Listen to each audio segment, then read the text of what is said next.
Attention. Shakespeare के जमाने में जो जितना कुछ प्रिंट होता था, छपता था, शेक्सपियर के जमाने में जितना कुछ छपता था वो मेनली 2 फॉर्मेट्स में था।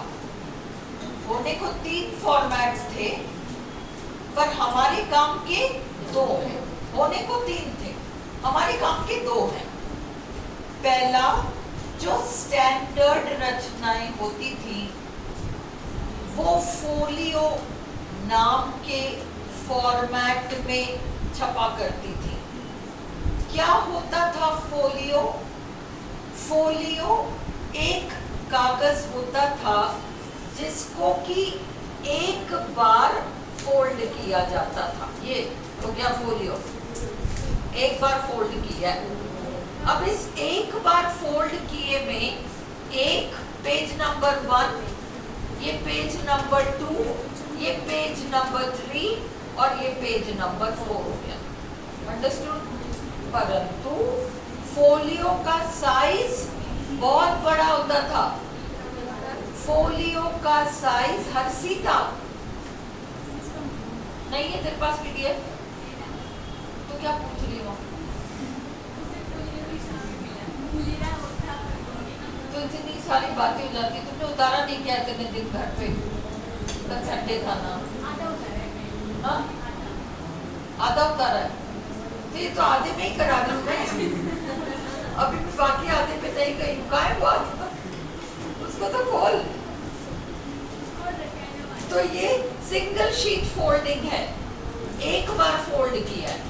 बट क्या होता था, फोलियो साइज में बहुत बड़ा होता था।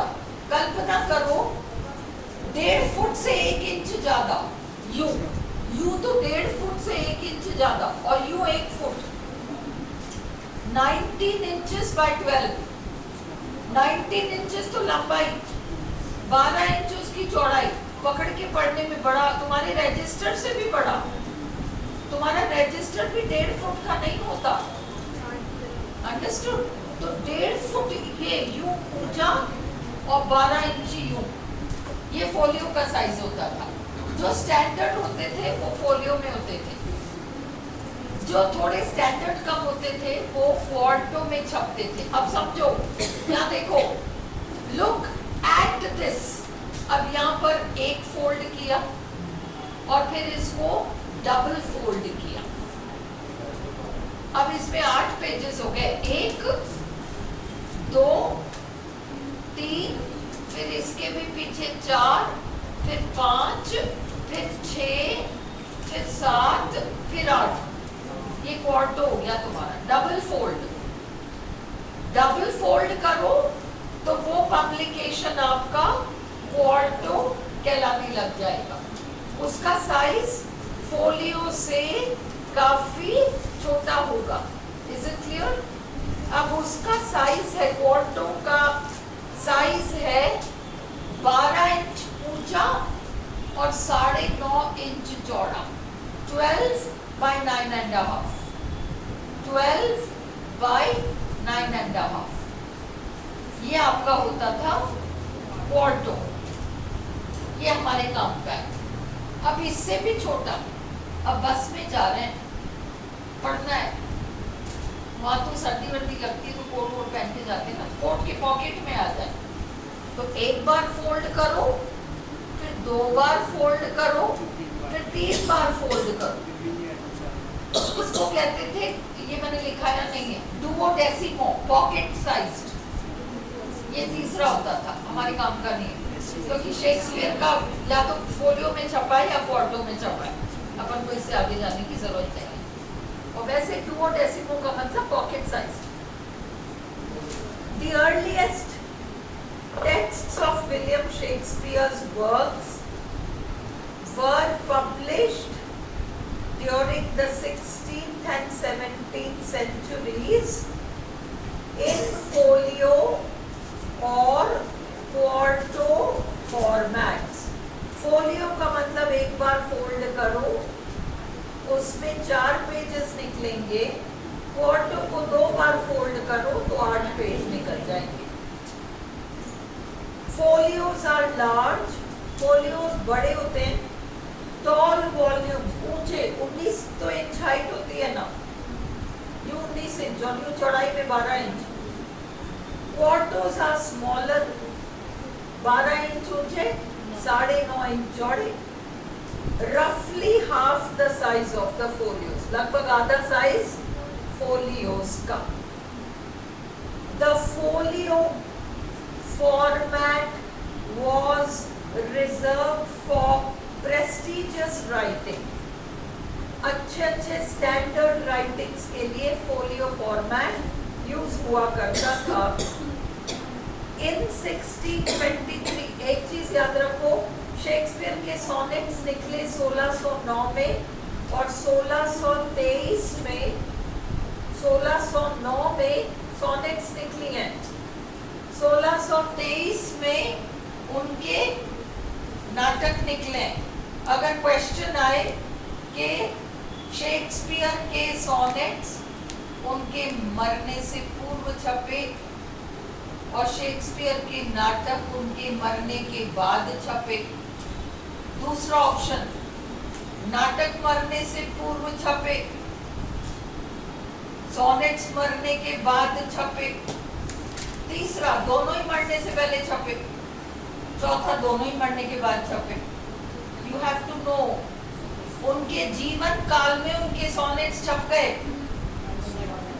और उनके नाटकों का फोलियो, नाटक तो पहले ही छप गया पर फोलियो, फर्स्ट फोलियो उनका, नाटक तो उनके पहले छप गए, फर्स्ट फोलियो उनका 1623 में निकला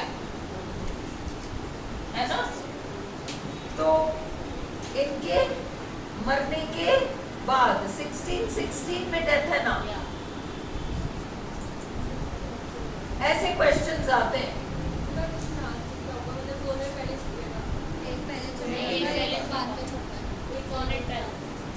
मैंने 4 ऑप्शन दिए, 4 ऑप्शन में से कौन सा ऑप्शन है? सोनेट पढ़ने से पहले छपे और फर्स्ट फोलियो पढ़ने के बाद छपा। नाटक तो पहले छप गए, फर्स्ट फोलियो पढ़ने के बाद छपा। ऐसे फंसेंगे हम क्वेश्चंस में। तुम्हें मैटर तो पूरा याद है, वो क्वेश्चन करने का पैटर्न ऐसा आ जाएगा। Now is it clear? Sonnets पढ़ने से पहले छपे, फर्स्ट फोलियो पढ़ने के बाद छपा। Clear? In 1623, the first folio of Shakespeare's plays appeared. उसका पूरा शीर्षक आपको याद होना चाहिए। It was titled, अब शीर्षक देखो, 4 शीर्षक दे देंगे और आपको कहेंगे कौन सा है शीर्षक। Mister William Shakespeare's comedies, histories and tragedies. उसमें 36 नाटक थे। माना जाता है कि शेक्सपियर ने 37 नाटक लिखे। कौन सा नाटक छूट गया जो फोलियो में नहीं छपा? पेरिक्लिस। It contained 36 plays. It omitted पेरिक्लिस। पेरिक्लिस नाम का नाटक उसमें नहीं छपा। इसका पूरा कंपाइलेशन किसने किया? It was compiled by Hemmings and Condell, but इसे छापा गया 3 स्टेशनर्स और बुक सेलर्स ने मिलकर। विलियम जैगार्ड, उनका बेटा आइजैक जैगार्ड और एडवर्ड ब्लाउन। शेक्सपियर के बारे में ये सारा इंफॉर्मेशन आपको पता होना चाहिए। A folio was a sheet of paper folded once. It was roughly 19 inches high and 12 inches wide. A quarto page was folded twice. It was roughly 12 inches high and 9.5 inches wide. अब देखो, मैंने अगला तुम्हें list दिया है Shakespeare's. Listen, आपको कोई नहीं कह रहा है कि आप 37 नाटकों के नाम याद करो, नहीं पूछेगी आरपीएससी सेकंड ग्रेड से, फर्स्ट ग्रेड से भी नहीं पूछेगी। अंडरस्टूड? और ये शेक्सपियर्स कॉमेडीज जो आई हैं ये आपको पूरा का पूरा वैसे भी जानने की जरूरत नहीं है, क्योंकि उनकी कॉमेडीज में से कुछ को ट्रेजी कॉमेडीज कहा जाता है, कुछ को रोमांसेस कहा जाता है।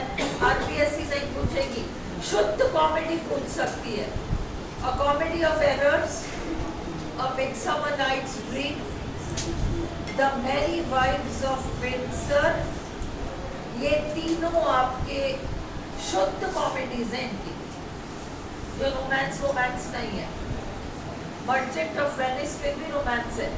ये तीन तो कंप्लीट कॉमेडीज हैं। इन तीन के नाम रखो, याद रखो। हिस्ट्रीज में तो ये हेनरी वेंड्री, जॉन, रिचर्ड, पेरिक्लीज, ये सब इसके हिस्ट्री के नाटक हैं। ट्रेजेडीज में अगर आप देखोगे, अगर आप ट्रेजेडीज का लिस्ट देखोगे तो मैंने कुछ में सिंगल टिक लगाया है, कुछ में डबल टिक लगाया है। डबल टिक वाले अच्छे से याद रखो, वो डबल टिक वाले उनके 4 प्रमुख ट्रेजेडीज कहलाती हैं। 4 major tragedies of Shakespeare, 4 major tragedies of Shakespeare. उनके अलावा वो जो 4 मेजर ट्रेजेडीज हैं, उनके अलावा 3 और ट्रेजेडीज हैं जो बहुत फेमस हैं। जूलियस सीजर, रोमियो जूलियट और Antony and Cleopatra famous tragedies हैं। इसलिए इन 7 का नाम याद रखो कि ये ट्रेजेडीज हैं। पर इन 7 में से 4 मेजर ट्रेजेडीज वो 4 हैं: मैकबेथ, लियर, हैमलेट, ओथेलो। समझ में आई? क्योंकि ये चलते हैं कहीं ना कहीं स्कूल लेवल पे भी। अब मेजर कॉमिक कैरेक्टर्स, केवल नाम याद रखो, केवल नाम याद रखो। डॉगबेरी और Verges, much ado about nothing में। डॉगबेरी और Verges, much ado about nothing में। बॉटम नाम का character a midsummer nights Dream में। मैलवोलियो 12th नाइट में। ग्रेव डिगर्स हैमलेट में। और most important comic character Falstaff Henry 4th में, सर जॉन फॉलस्टाफ। बस हेनरी याद रखो, हेनरी वाले ड्रामा में। शेक्सपियर्स फूल्स और clowns, Touchstone, as you like it. मैंने फर्स्ट ग्रेड के ग्रुप में क्लाउन्स का डाला है, अगर नहीं डाला तो मुझे याद दिला देना। शेक्सपियर के क्लाउन्स, फलाने नाटक में ये क्लाउन था, फलाने नाटक में ये क्लाउन था। मैं अगर नहीं डाला तो मैं तुम लोगों की ग्रुप, सेकंड ग्रेड को जरूरत नहीं है, फर्स्ट ग्रेड को तो करना पड़ेगा। मैं डाल दूंगी, मेरे चैनल पे अवेलेबल है। आप लोगों को भी चाहिए तो यू विल फाइंड इट, वो है मेरे चैनल पे, क्लाउन्स है ना, मैं ढूंढ के डाल दूंगी। पर फर्स्ट ग्रेड टचस्टोन हमारा, क्योंकि एज यू लाइक इट में है, इसलिए आप लोगों को सारे जितने नाटक हैं 5-7 हैं, ज़्यादा नहीं है, 5-7 हैं, वो आपको पता होना चाहिए। मैं घर जाके ढूंढ के डाल दूंगी। शेक्सपियर के 2 लंबे पोएम्स हैं जिनको नैरेटिव पोएम्स कहते हैं। एक तो वीनस एंड एडोनिस, ये 1593 का है। रेप ऑफ ल्यूक्रिस 1594 का है। वीनस एंड एडोनिस शेक्सपियर का पहला पब्लिश्ड वर्क था। उनकी ट्रेजी कॉमेडीज को रोमांसेस के नाम से जाना जाता है। अब एक चीज हम एक काम कर सकते हैं, हम एज यू लाइक इट परसों से स्टार्ट कर सकते हैं, क्योंकि फ्रांसिस बेकन और निपटा लो तो हमारा एलिजाबेथन एज कंप्लीट हो जाएगा। मैं भेज दूंगी, है ना। कल हम बेन जॉनसन करेंगे। फ्रांसिस बेकन मेरे को लिखना पड़ेगा, I may not be able to send it, आपको PDF सुबह तक ही मिल पाएगा, है ना। बेन जॉनसन तो है, कल कर लेना। फ्रांसिस बेकन और कल कर लोगे तो काम ही खत्म हो जाएगा। फ्रांसिस बेकन को का डिटेल्ड फर्स्ट ग्रेड करेगा, आप लोग तो बेसिक करोगे। आप लोग को तो क्योंकि एसेस तक ही करना है, हालांकि फ्रांसिस बेकन का आरपीएससी ने एक साइंटिफिक ट्रीटीज क्वेश्चन में पूछा है, हमसे नहीं है वैसे। हाँ मैं पढ़ाऊंगी, तुम लोग डिटेल में थोड़ा पढ़ लो, रिस्क क्यों ले, है ना, 4 साल बाद आएगा, लेकिन कोई दिक्कत ही नहीं है।